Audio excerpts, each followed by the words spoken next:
Hi, welcome to week 3 of Holistic Personal Health and Spirituality. This week, we're really focusing on the Daniel Plan Friends, basically how your community around you influences you. But a significant part of this also is just on body composition and weight management, because those two things go together a lot. Now, this course is called Holistic Personal Health and Spirituality. So what do we mean by holistic? So one way of looking at that is the Daniel Plan. So it's those 5 things: faith, food, friends, fitness, and focus. So what the Daniel Plan is, it's a holistic solution to complex causes of, poor health, right? Now, for a Christian university, what does holistic mean? So one, it means interdisciplinary. So are we considering how all disciplines inform personal health? Second is, are we seeing all disciplines within a Christian worldview, and through a Christian lens? Because we don't just take everything that, say, a certain field that may have some secular judgments or secular ways of viewing the world, like psychology or something like that. There's going to be aspects of that, of things that secular psychology may consider things that are normative that Christians don't. And then are we combining a head, heart, and hands in a way that's consistent with biblical change? And that's really what we're trying to do in this course. So what I want to do is I want to kind of explain the framework that City Vision, and how universities are organized. So universities are generally organized into 4 different domains, and you can think of 2 of the domains being, and this is a 2x2 grid, being focused more on individual factors, and then 2 of the domains are collective, and then 2 of them are more internal and subjective, and 2 are more external or objective. So let me explain to you what I mean. So you hear nature versus nurture. So this quadrant here is the nurture. In universities, this is the humanities and social sciences. So this is the personal quadrant, it's personal choice. This is physical, it's nature, science and technology. Here you're going to have cultural, and there you have societal. So that's what I mean by, so personal is individual and it's internal, whereas cultural is collective and internal. So then you have different disciplines. You have, humanities, Western theology, ministry, counseling, psychology, art for yourself. Then you have different, science and technology. So biology, chemistry, physics, engineering, medicine, psychiatry, healthcare, life sciences, related to this course, nutrition and exercise science.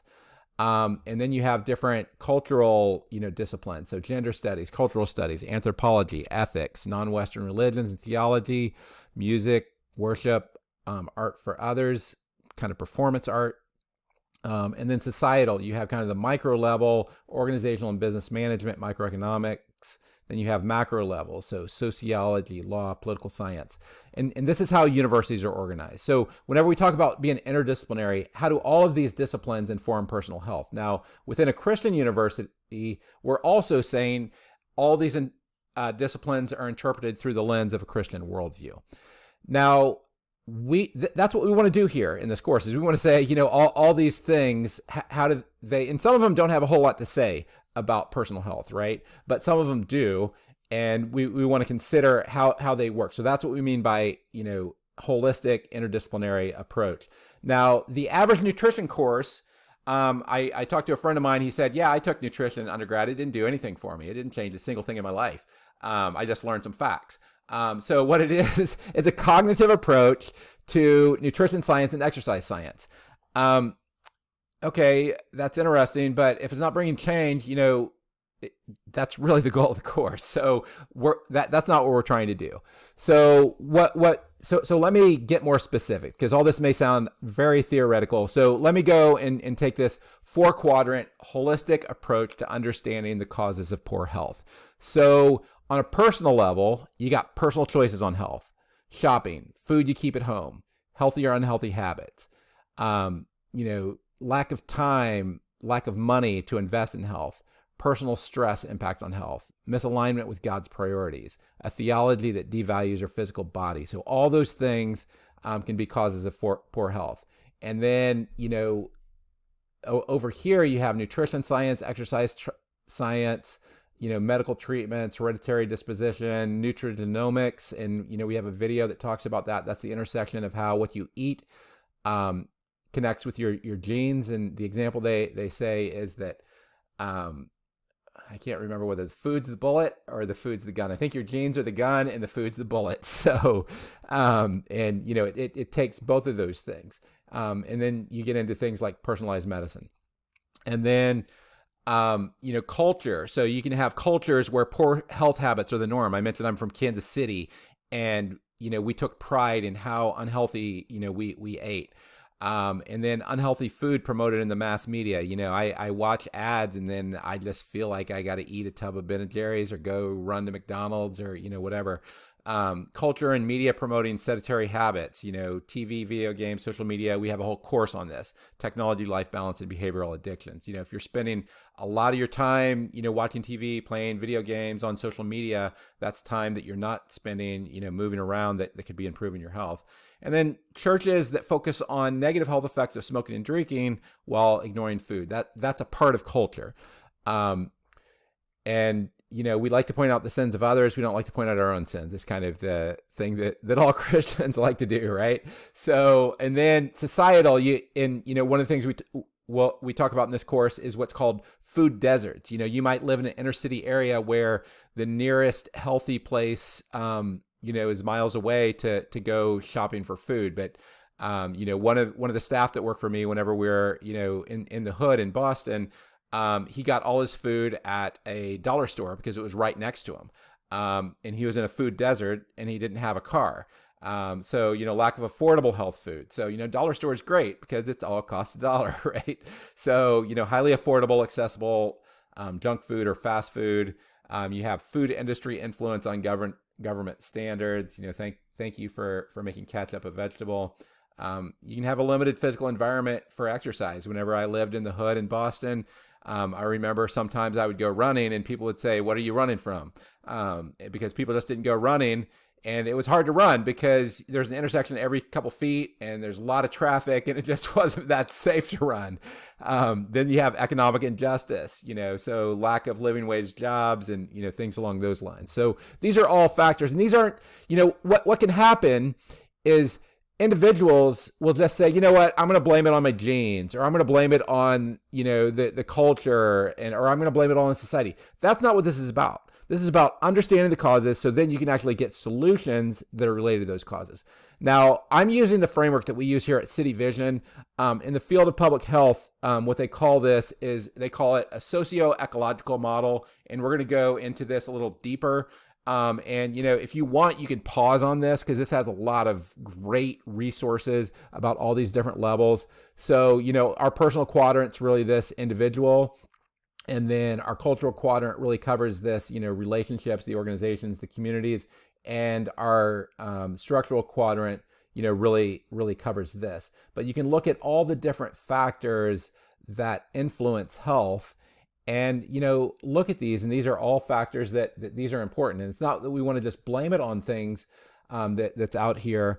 And, one of the other things I want to talk about also, and we talk about this in terms of solutions, often people will get stuck and they'll say, you know what, I'm going to change the fact that I live in a food desert and I'm going to spend all my energy trying to, change that while not working on my own health. Well, first get the log out of your own eye, then you can change the community, is kind of the approach, because these are much harder to change. These can take a lifetime to change, and we want people to focus on the things they can change. So let's talk about a case study. Let me be more specific, and I'm going to just call this person Fred, but you can think of this someone as, maybe a City Vision student, maybe someone you might work with. So Fred gets the majority of his calories from snacks, fast food, and soda. He probably wouldn't recognize that. He would probably think he's getting it somewhere else. But if you actually look at the actual calories, he's tried multiple diets in the past that have failed. He's exercised in the past, but he's currently too busy. He has limited cooking and healthy shopping skills. He has a past history with addiction, and he has a current media addiction. He plays a lot of video games, and he watches a lot of TV and is on his computer a lot. He works a job in social services, maybe at a Christian ministry. He's currently a workaholic, so he's working too much there. And he also, works at his church, and he's giving out too much, so he has these codependent tendencies. It's pretty common for people with a history of addiction to trade into what's called behavioral addictions, like workaholism and codependency. And so, I'm highlighting in bold the things that I think are the most significant factors for his poor health. The fact that he's a workaholic, the fact that he has a very stressful home and work environment, and the fact that he has very limited time and money to invest in health. All those factors are just make it extremely difficult for him to improve his health. And, what's happening for him internally is he wavers between feeling ashamed for his poor health, and blaming it primarily on genetics. Genetics, what can you do? Everyone in my family is overweight, or I'm just too busy. I just can't do it. Rather than taking a little ownership over these things, in this workaholic, that's a misalignment of priorities with God. And, I've learned over time that anytime you're overcommitted and you're workaholic, you essentially don't trust God. You have, idolatry, and you're not trusting God. You're trusting yourself. So, too much. So some of the other details on the physical side. So he's age 40. He has type 2 diabetes, but he doesn't count his carbs. He drinks soda, both diet soda and regular soda. He thinks it's okay to take a lot more insulin, even though he's drinking soda. And he doesn't realize that taking more insulin is actually increasing his insulin resistance. So diabetes, type 2 diabetes is synonymous with insulin resistance. And many of you know from drugs, and many of you know from, maybe even caffeine or things like that. The more you take of something, the more you're going to become resistant to it. The more you're going to get adapted to it. So that's what insulin resistance is. So if he's drinking soda and he's, taking more insulin because he wants to keep drinking his soda, that's going to make his diabetes worse. He's obese. He didn't maybe realize that he was obese until he actually, did the BMI calculation. He has a history of PTSD, so that adds to the stress, post-traumatic stress disorder. He has a family history of diabetes, heart disease, and addiction. He doesn't go to the doctor very often. He goes to the ER, the emergency room, more than the doctor, and he doesn't go to his doctor for checkups. And I can tell a story about my brother, where he hadn't gone to the doctor for 15 years until he went to the ER, and the doctor said that he is having a heart attack, he's having a stroke, and he had been diagnosed with diabetes all at once. So that's something you want to avoid. And then, on the cultural factor, and I'm going to break this up into relationships, and extended culture and media influence. So the majority of his friends and family are obese. And, this week we'll talk about some of the correlations. The number one risk factor for obesity is who are your family and friends. It's not anything else. It's not what you eat. It's not anything else. That the number one factor. And then, he has a lot of family and friends, but those gatherings encourage a poor diet, including some of the gatherings at his church. And he has very few friends who regularly exercise. And so, what is the extended culture and community around him? So, his region, his churches largely encourage poor diet. And they make fun of people trying to be healthy. They'll say, what are you trying to be uppity, and are you losing touch, with culture, or are you keeping it real? And in their mind, keeping it real is basically eating how we do. In terms of media influence, his primary source of information on what foods are healthy is television ads, which is obviously not a good source. He tries to buy foods with healthy and diet labels in grocery shopping, but he's actually buying unhealthy food. And then societally, so he lives in a food desert. He has lack of affordable health food around him. He primarily shops at a nearby dollar store for food, sometimes at a convenience store. Limited physical environment around him for exercise. He lives in a dense urban area where it's not very easy to exercise and not super safe to go running or things along those lines. These are socioeconomic factors. So he frequents nearby cheap fast food for convenience. He can't afford time or money to join a gym. Politically, so he's been following an outdated food pyramid, primarily eating highly processed grains. So, according to that, a Pop-Tart is, a grain with fruit. Even though a Pop-Tart is horrible, to eat. I mean, I don't mind eating a Pop-Tart every now and then, but it's a dessert. It's not, healthy food, right? But that's a political factor whenever a lot of the standards out there allow for that type of thing. So, the goal here isn't to shame Fred. The goal here isn't to say, woe is me, all these other factors are just too overwhelming. The goal is for him to take control and to realize, what can he change? So here's an example of a 4-quadrant approach to improving health for someone like Fred. Now, our assignment is going to be to have you do a 4-quadrant approach to improving health. What I don't want you to do is to just copy what I'm putting here. What I want you to do is I want you to customize it for either yourself or a specific person and actually look up things that could help, look up things locally, look up things that might apply, if you have suggestions to do those. So let me use some general categories. So, what Fred needs to do is establish healthy habits, right? He needs to learn to shop healthy and shop the perimeter. You might, and so let's just say you're a health coach for Fred, and he says, you know what? Tell me what I should do.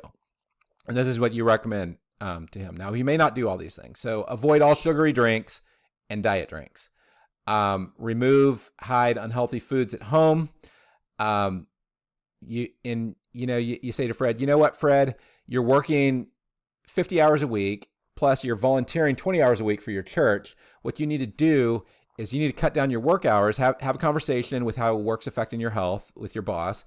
Try to cut down your work hours to 40 hours a week, and, cut down your volunteering at your church from 20 hours to, 2 or 3. And then start a fitness program. He has a smartphone, so he could do Nike Plus app or something like that. Have him learn about health. You could, give him some of the books. Learn to cook affordable, healthy meals. And ultimately, this gets down to he's not aligned with God's priorities. He's overcommitting. He's codependent. Has idolatry where he's dependent on himself more than God because he's trying to overdo things. And then physical health. I once looked up what is the one thing you can do to extend your life the most with the least effort. And I was surprised that the number one thing you can do is to get an annual checkup. Just getting an annual checkup every year on average and increases people's lifespan by two years. And compared to other things like, exercise or changing your diet, which takes a lot more work and are really important, will give you more years, but that was the easiest to do. So getting needed medical treatments, for a lot of people who are diabetic, it's not just getting the treatments, but following them and making sure that you never have, blood sugar spikes, because that can cause a lot of damage to your body. You can try to be active. So get a checkup, get a referral to a nutritionist. You got to know how to work the system. You might be able to, even in some, health plans, you might be able to get a referral to a health coach. Don't use medication, like take insulin so you can drink sugary drinks or, eat too much dessert or something like that. If you want to get advanced, you can optimize nutrition through nutrigenomics. So, and if you have the money, try to see doctors that can help you, like functional medicine, integrative medicine doctors, doctors that will take a more of a, that specialize in chronic diseases, because traditional doctors, they specialize in what's called acute diseases. So or acute problems. So you got the flu, or you got COVID, or you got some sort of problem. And they're good at that, but they're not good at chronic. So now on this end, so what do you do about these collective things? What do you do about these factors? So ultimately what you're trying to do, you have this negative influence. What you're trying to do is to get positive influence. So recruit friends to support your healthy habits and find friends who value your health. So, my wife and I, we were attending a church that, fit a lot of these demographics. The majority of folks in our church were really unhealthy, and I wasn't going to go and whenever I joined the church, I was as unhealthy as all of them, but then I got healthy over time, and my wife and I decided to lead a Daniel Plan group. So, if you want to stay sober, help lead a 12-step group or a Celebrate Recovery group. So, that's something you can do. Communicate boundaries to friends and family about your diet. So that could be saying, you know what, I'm not having desserts for the next month, or I'm trying to avoid gluten, this month, or I'm trying to avoid sugary drinks, or I'm not, whatever, drinking, or whatever you want to say. So you can find a local group, Daniel Plan group or other health group. A lot of community health clinics will have things. If you're willing to pay, there's things like Noom or Weight Watchers that I've had friends that have had a lot of success with that. And the success comes, from being on a program. Avoid situations that might lead to a poor diet. So if I'm going to go to this event and I'm going to binge eat, in the same way that someone who, might be a recovering alcoholic is going to avoid situations where they're going to be tempted to drink. Think about that with eating. It may not be as critical a factor for you, but, think about that. And then limit the influence of media and sedentary habits. So, cut out some of the TV and games and replace it with exercise. And then over here on these, find sources for affordable, healthy food. So, it may take you longer. Some of the things I had to do is,